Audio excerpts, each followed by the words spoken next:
ክቡር አባታችን ሊቀ መዘምራን መምህር ብርሃኑ ጌጡ በመንበረ ፓትርያርክ ጠቅላይ ጽሕፈት ቤት የሰበካ ጉባኤ ማደራጃ ምክትል መምሪያ ዋና ኃላፊ፣ ክቡር አባታችን መላከ ሰላም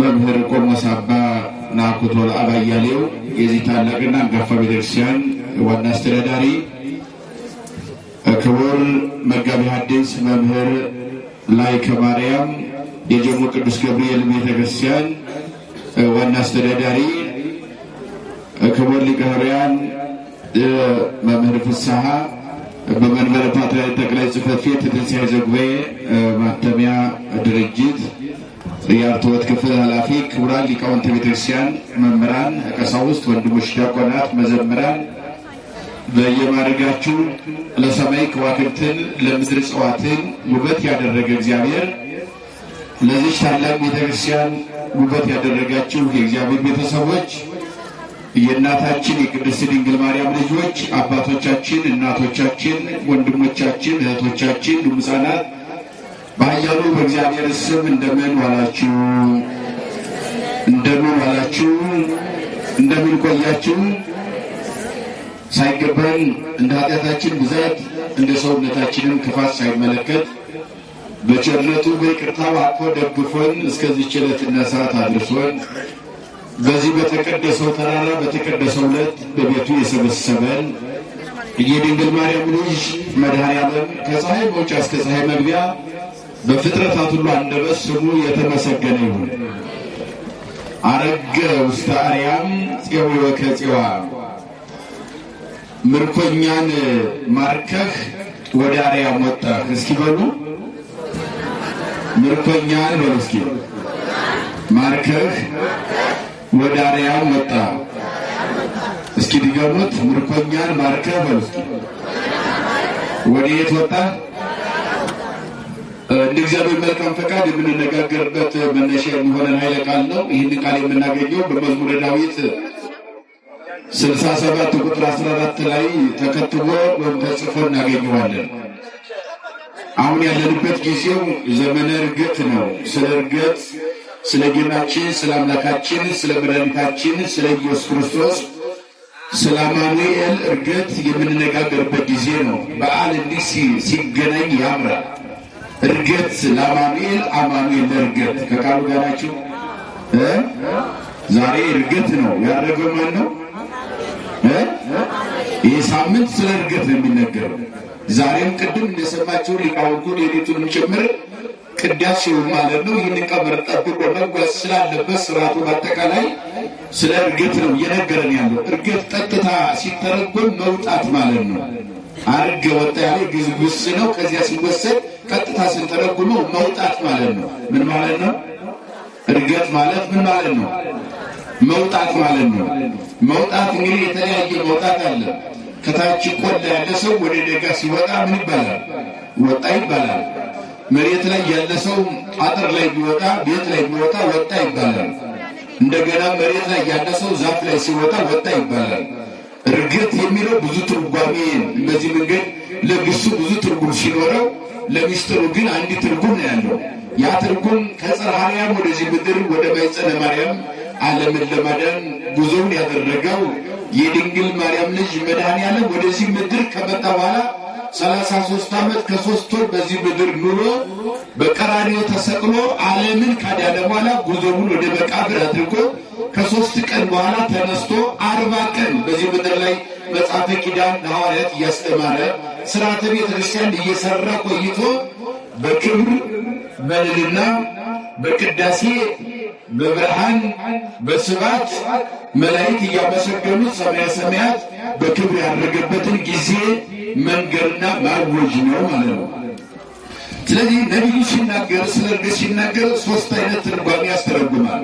አንደኛ ምርኮኛን ማርኮ ወጣ ማለት ለምን እግዚአብሔር ወደዚህ ምድር መጣ ከተባለ በሰይጣን የተማረከ የሰው ልጅ የአዳም ልጆች እስከ ልጆቹ ነፍሳት ሁሉ በሰይጣን ተማርከው በሰይጣን ግዞት ስር ቁጥጥር ስር 5500 ዘመን የነበረውን የአዳም ዘር ከእስራት ፈቶ ከሲኦል በርብሮ ነፃ ማውጣቱን ይነግረናል።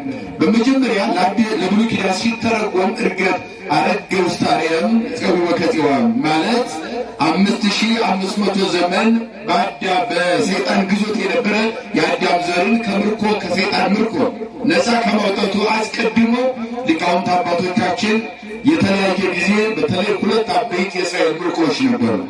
አንደኛው 430 ዘመን በረሃብ ምክንያት ተሰደው የምርኮ ኑሮ ይኖሩ የነበረ የእስራኤል ልጆች በግብፅ ሀገር በፈርዖን ግዛት የነበሩ እስራኤል ነፃ ማውጣታቸውን ነው። እንግዲህ ሊቃውንት ይህንንም ሲተረጉሙት ለአዲስ ኪዳን ሰጥተው ያስተረጉማል። አንደኛ ኦሪት ዘጸአት የአዲስ ኪዳን ምሳሌ ሲሆን እስራኤል የነፍሳት ምሳሌ ናቸው። 430 ዘመን የ5500 ዘመን ምሳሌ ሲሆን እንደገና ፈርዖን የዲያብሎስ ምሳሌ ነው። ግብፅ የሲኦል ምሳሌ ነው። ያንን ዘመን አሳልፈው በለቅሶ በሚኖሩበት ሰዓት በተለይ ወንድ ልጅ የእስራኤል ነገዶች ወይም ሴቶች ከወለዱ የእነሱ ከጭቃ ይረገጥ፣ ጡብ ይሰራበት፣ ቦለቄት ይመረጥበት፣ ፒራሚድ ግንብ ይገንባበት ተብሎ በታወጀበት በዚያ በዘመን በሰቆቃ በለቅሶ ዘመን ራሔል የምትባለው እናት አብዝታ ለቀሰ ይችላል። ምን አለች? አብዝታ ምን አለች? ወበከየት ራሔል በእንተ ውሉዳ እስመ ይኳልዋ ውሉዳ ውሉደ ኤርምያስም ማቴዎስም ተባብሮ በአዲስና በብሉይ ጽፈውታል ማለት ነው። ራሔል ስለ ልጆቿ ልጅን አልቆሯትምና አብዝታ ለቀሰች ይላል። እስኪ በሉ ራሔል በሉ እስኪ ልጆቿ ልጅን አልቆሯትምና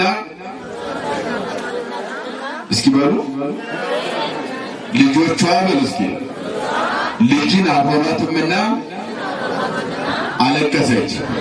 ምን አልሆኗትም? መቼም ሰው ልጅ የሚወልደው ልጅ እንዲሆን ነው አይደለ?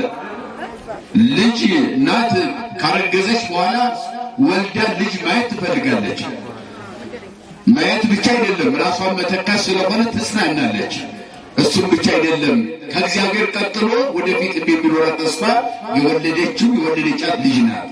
ይህንን ተስፋ አድርጋ ራሔል 9 ወር የጸነሰቻት ልጆቿ መጣቢ ብላ በነገረቻቸው ጊዜ እነኛ ክፉዎች የፈርዖን አገልጋዮች የዲያብሎስ ፈረስ የሆኑ ሰዎች ልጆችሽን ከጭቃ ጋር አብረሽ ርገጪ ከጭቃ መውጣት ሳትችል ብለው አስገድደዋት አይኗ እያየ ልጆቿን ጭቃ ጋር ረግጣለች። ማን? ራሔል የተባለችውና በዚህ ምክንያት ምርር ብላ ልጆቿን ልጅን አልቆሯትምና ወልጄ ስማለሁ ስትል አልሳመችምና ወልጄ አሳድጋለሁ ስትል አላሳደገችምና ወልጄ ይጦሩኛል ስትል አልጦሯትምና ምርር ብላ ለቀሰች ይላል። በእሷ እንባ አማካኝነት እግዚአብሔር የሕዝቡን ለቅሶ ሰማ ይላል። በማን አማካኝነት? በቅዱሳኑ አማካኝነት እግዚአብሔር ይስማን። እኛ ነው ዛሬ እንንጫጫለን እንጮኻለን፣ ግን ምንም ከደመና በላይ መውጣት አቅቶታል። ያው ሰቆቃ ነው፣ መከራ ነው። ከጭቃ መርገጥ በላይ ብዙ መከራ አለ በዚህ ምድር ላይ ማለት ነው። ምድር በአጠቃላይ ዓለም አልግባባ ብሎ ተጨንቆ ነው ያለው። እውነቱን ለመናገር ዓለም ይበላል እንቅልፍ አይጠግብም፣ ዓለም ይጠጣልም አይረካም፣ ይለብሳል አያምርበት፣ ያማረ ለብሶ አያምርበትም፣ በልቶም ደግሞ አይጠግብም፣ ጠጥቶም አይረካም። እሱ ብቻ አይደለም ያማረ አልጋ ላይ ተኝቶ እንቅልፍ የለውም ማለት ነው። እውነት አዘብ ስለዚህ የማን ለቅሶ ያስፈልጋል? የራሔል ለቅሶ ያስፈልጋል። እንደዚህ የቅንነት ለቅሶ ማለት ነው። ዓለምን እግዚአብሔር እንዲታደገው ከወደቀበት እንዲያነሳው የራቀን ፍቅርና ሰላም እንዲመጣ እንደ ራሔል ንጹህ እንባ ያስፈልጋል። እንግዲህ መቼም የሕዝቤን ጮኸ ሰምቻለሁና ላድናቸው ወረድኩ ይላል። ግን የራሔል እንባ የሁሉንም ሕዝብ እንባ አብሷል። ምእመናን ከቃሉ ጋር ናቸው። እንደዚህ አይነት እንባ ይስተርበውና ንጹህ እንባ አያችሁ፣ የሁሉን እንባ አለ ሰምቻለሁና ላድናቸው ወረድኩ አለ። እግዚአብሔር በረድኤት የወረደው በማን ላይ? በሙሴ ላይ ያደረ ወይም ደግሞ እግዚአብሔር ለሙሴ ሁር አድንጎም ለሕዝቤ ሂድ ሕዝቤን አውጣ አድናቸው ያበሰይኩከ አምላክ ሆነ ፈርዖን የፈርዖን አምላክ አድርጌሃለሁ ብሎ በአንተ ላይ አድሬ የአምላክነቴን ስራ ድንቅ ስራ ታምራት ሁሉ አድርጋለሁ ብሎ እግዚአብሔር ሙሴን ልኮላቸዋል። እንግዲህ ሙሴ ወልደ እግዚአብሔር ምሳሌ ነው። ግብጽ እንዳልኳቸው የሲኦል ምሳሌ ነው። እስራኤል የነፍሳት ምሳሌ ናቸው። 430 ዘመን የ5500 ዘመን ምሳሌ ነው። በዚያ ውስጥ የነበሩ ህዝቦችን እግዚአብሔር በሙሴ አማካኝነት ብዙ ታምር አድርጎ ነፃ ከግብጽ አውጥቶ ወደ ኢየሩሳሌም ጉዞ አድርገዋልና ነፃነታቸውን ሲያውጅ ብላለ አረገ ውስጥ አርያም ጽዮን ወከጽዋ እነሆ ምርኮኝን ማርከህ ወደ አርያም ወጣ ማለት 430 ዘመን በለቅሶ በግዞት የነበሩ ህዝቦችን ነፃ አውጥተህ ባህር ሰንጥቀህ አሻግረህ ወደ ርስት መራቸው ማለት ነው። ክብርና ምስጋና ለእግዚአብሔር ይሁን። ይሄ ነው። ሁለተኛው ምርኮኛን ማርከህ ወጣ ማለት ወደ አርያም ወጣ። አርያም ኢየሩሳሌም፣ አርያም ቤተክርስቲያን፣ አርያም መንግስተ ሰማያት ሰማይ ይበላል። አርያም በብዙ አይነት መንገድ ይተረጎማል። አርያም ሲተረጎም ደግሞ ድልና ከፍታ ክብር ማለት ነው። ስለዚህ ወደ አርያም ይዘው ወጣ ማለት ወደ ክብር አወጣቸው፣ ከሐሳብ ወደ ክብር አወጣቸው፣ ከመከራ ከጭንቀት ወደ ሰላም፣ ወደ ፍቅር፣ ወደ ደስታ ቀየርክላቸው ማለት ነው። ይህን ሁሉ ያስተረጉም ነው። ሁለተኛው የህዝቡ ኃጢአት ቅድመ እግዚአብሔር ደርሶ ነበርና በናቡከደነጾር አማካኝነት ናቡከደነጾር ማለት የባቢሎን ንጉሥ ነው። በእሱ አማካኝነት መቅደሱ ፈርሶ የቃል ኪዳኑ ታቦት ምድር ውስጥ ተቀብሮ መጻሕፍት በእሳት ተቃጥለው ህዝቡ በመንፈቀ ሌሊት ተማርከው ፋርስ ባቢሎን ወርደው ነበር። የእግዚአብሔር ህዝቦች እግዚአብሔርን የሚያመሰግኑት አያችሁ፣ መቅደሳቸው ፈረሰ፣ አንድ ድንጋይ ደረሳቸው ይላል። ድንጋዩን በሚያፈርሱበት ጊዜ መቅደሱን አንድ ድንጋይ ሲፈነቅል አንድ ሰራዊት መካከል አንድ ድስት ሙሉ ወርቅ አገኘ ይላል። በወርቅና በብር ተንቆጥቁጦ የተሰራ ቤተ መቅደስ ስለነበረ አንዱ ወርቅ ስላገኘ ብቻ ሁሉም ሰራዊት ወርቅ እናገኛለን ብሎ ሲያፈርሱት አንዳንድ ድንጋይ ያልደረሳቸው ይላል። 7 ዓመት በሶሎሞን የተሰራው ቤተ መቅደስ አፍርሰው ንዋየ ቅድሳቱን አደባባይ ላይ ጥለው መጻሕፍቱን አቃጥለው ካህናቱ ሲጠንቃቸው ወደ እግዚአብሔር ሲያመለክቱ ታቦቱን ምን እናድርገው ሲሉ ንዋየ ቅድሳትና ንዋየ ቅድሳት እንደገናም ደግሞ ታቦቱን ሌሎችንም የተቀደሱ ዕቃዎችን ልላሉ ማታ ሲመሽ መንፈቀ ሌሊት ሲሆን ይመጡና በእያንዳንዱ ቤት ለአንዳንድ ሰው 4 ሰው መድበው እጅና እግራቸውን አስረው ወስዷቸዋል ነው። እንደዚህ ነው ህዝቡ የተቆጣጠሯቸው። በዚህ በሰቆቃወ ኤርምያስ የሚባለው የኤርምያስ ለቅሶ ማለት ነው። መጽሐፉ ስለ ለቅሶ ነው የሚናገረው። ኤርምያስ አልቃሻው ነቢይ ይባላል በብሉይ ኪዳን። ሊቃውንት መተርጉማን ለምን ቢባል ህዝቡ ኃጢአት ሲሰሩ እግዚአብሔር ተበደለ ብሎ ያለቅሳል። ስለ ህዝቡ ኃጢአት እግዚአብሔር ህዝቡን ላጥፋቸው ሲል ልታጠፋቸው አይገባም ብሎ በእግዚአብሔር ፊት ደግሞ ለህዝቡ ያለቅሳል። በለቅሶ ብዙን የመራ ትክክለኛ መሪ ማነው ቢባል ኤርምያስ ይባላል። እና ከለቅሶ ብዛት የተነሳ አልቃሻው ነቢይ መጽሐፉን ምን አሉት? ሰቆቃወ ኤርምያስ። ምን አሉት መጽሐፉን? ምን ማለት ነው ሲተረጎም? የኤርምያስ ለቅሶ ማለት ነው። የኤርምያስ መጽሐፍ ማለት አይደለም፣ የኤርምያስ ለቅሶ ማለት ነው። ስለዚህ በዚያ በኤርምያስ ዘመን እግዚአብሔር ምን አለው? ኤርምያስን ህዝቡ በድለውኛል፣ 70 ዘመን ይማረካሉ፣ ሂድና ይህን ተናገር ነው። ሂድ አውጅ፣ ነቢይ ነህ አለው። ንገራቸው 70 ዘመን ይማረካሉ። ምክንያቱም በከመ ይርቅ ሰማይ ምድር ርቀ ፍኖቶም ፍኖቴ ወህሊናሆሙ ህሊናየ፣ ሰማይ ከምድር እንደሚርቅ ምድር ከሰማይ እንደሚራረቅ ልባቸው ከልቤ ሐሳባቸው ከሐሳቤ መንገዳቸው ከመንገዴ እንደዚህ አርቋልና እኔ ጋር ተራርቀዋልና ለዚህም ደግሞ ቅጣት ይሆን ዘንድ 70 ዘመን በባቢሎናውያን እጅ ሰጣቸዋለሁ ብሎ ለኤርምያስ ነገረው። ኤርምያስን ቅድመ እግዚአብሔር ቆሞ እያለቀሰ የተናገርከው ቃል አይቀርም፣ 70 ዘመን ይማረካሉ ብዬ ማጎጅ መናገርም ግዴታዬ ነው። ይህ እንደማይቀር አምናለሁ። ለቃል የታመንክ ነህ ጌታዬ። የተናገርከውን አታስቀርም። የተናገርከውን ምን አትልም አታስቀርም፣ እማታደርገውንም አትናገርም። አንተ ለቃል ታማኝ ነህ። 70 ዘመን ይማረካሉ ብለህ በአንደበት ስለነገርከኝ ለህዝቡ እናገራለሁ። ግን ከቤተ መቅደሱ ተለይተን ከኢየሩሳሌም ወጥተን በባዕድ ሀገር ስንኖር የምናመልክህ አንተን ነው። በዚያም ስንኖር አይዛብ ምን ያደርጉናል? በዚያስ ማን ይጠብቀናል? ምን ተስፋለን ብሎ እግዚአብሔር ሲጠይቀው ምን አለ መሰላችሁ? ስላደረጋችሁት አምልኮ ጣዖትና ኃጢአት 70 ዘመን ትማረካላችሁ። በባዕድ ሀገር ብትሆኑም ግን ምሕረቴና ቸርነቴ አይለያችሁም ማለት። ክብርና ምስጋና ለእግዚአብሔር ነው። አያችሁ፣ አሁን ያለነው በማን ምሕረት ነው? ይመናል ንገሩኝ እስኪ። አሁን ቁመን ምን ሄደው በማን ምሕረት ነው? አሁን የተሰበሰብነው በማን ቸርነት ነው? በእግዚአብሔር። አያችሁ ኃጢአትም እየሰራን እየበደልንም እንኳን ቸርነቱ አይለየንም። ይህ ማሪሳቅ የተባለው ሊቅ በጻፈው መነኮሳት ላይ ምን ይላል መሰላችሁ? ዓለም ከተፈጠረ እስካሁን ድረስ የእግዚአብሔር ምሕረትና ስፋትና ጥልቀት በደንብ ሲገልጸው ዓለም ከተፈጠረ ማመ ተፈጠረ ዓለም እስከኔሁ ዓለም ከተፈጠረ እስካሁን ድረስ አዳምና ሔዋን ጀምሮ እስካሁን የሰው ልጅ የሰራው ኃጢአት በሙሉ ተሰብስቦ ከእግዚአብሔር ምሕረት ጋር በአንድ ሚዛን ቢመዘን የሰው ኃጢአትና የእግዚአብሔር ምሕረት በአንድ ሚዛን ምን ቢል ሚዛን ታውቃላችሁ አይደል?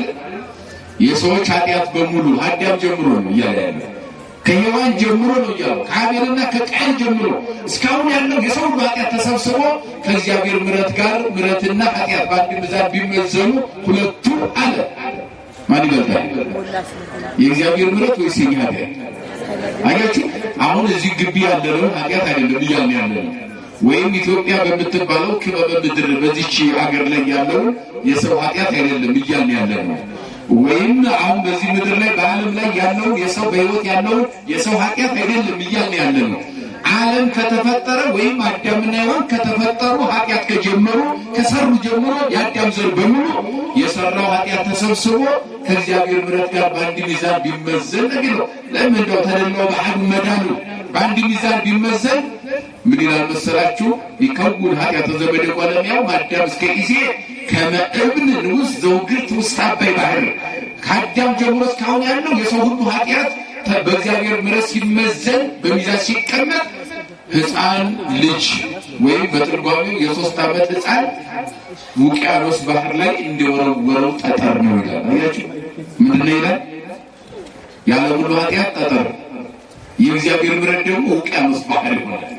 ጠጠር ውቅያኖስ ባህር ላይ ሲወረወር ምን ሆነ? ጠጠር ባህር ላይ ሲወረወር ምን ሆነ? ይሰጥማል አይደለ? ይጠፋል፣ አድራሻው ይጠፋል። እንፈልግ ብንል ፈልገን አናገኘው። የኛ ኃጢአት እንደዚያ ጠጠር ነው፣ የእግዚአብሔር ምሕረት ውቅያኖስ ነው። በእግዚአብሔር ምሕረት ውቅያኖስነት የኛ ኃጢአት እየሰጠመ እየጠፋ በምሕረት አደባባይ እግዚአብሔር አቆመናል። ክብርና ምስጋና ለስሙ ይሁን። ከማሁ እይመጉኦ አበሳ ፍጡራን ለምሕረት ፈጣሪ ይላል ሊቁ። ጠጠር ውቅያኖስ ውቅያኖስ ባህር ላይ ሲወረወር አድራሻው እንደሚጠፋ የእኛም ኃጢአት በእግዚአብሔር ምሕረት ሲመዘን አድራሻው እየጠፋ የእኛ ኃጢአት ረግረግ ብሎ ሊውጠን ሲል ምሕረቱ ሰገነቱ ላይ ያቆመናል ይላል። አያችሁ በምሕረት ሰገነት ነው የቆምነው። ክብር ለአማኑኤል ይሁን። በምሕረት ሰገነት ለጋችሁ ይህን ነው የምንኖረው። ስለዚህ 70 ዘመን ብትማረኩ ምሕረቴና ትዕግስቴ ይቅርታዬ ግን 70 ዘመን በዚያው አለ። በዚያው ሌሊት ለሕዝቡ ኤርምያስ አወጀ። 70 ዘመን ትማረካላችሁ ብሏል።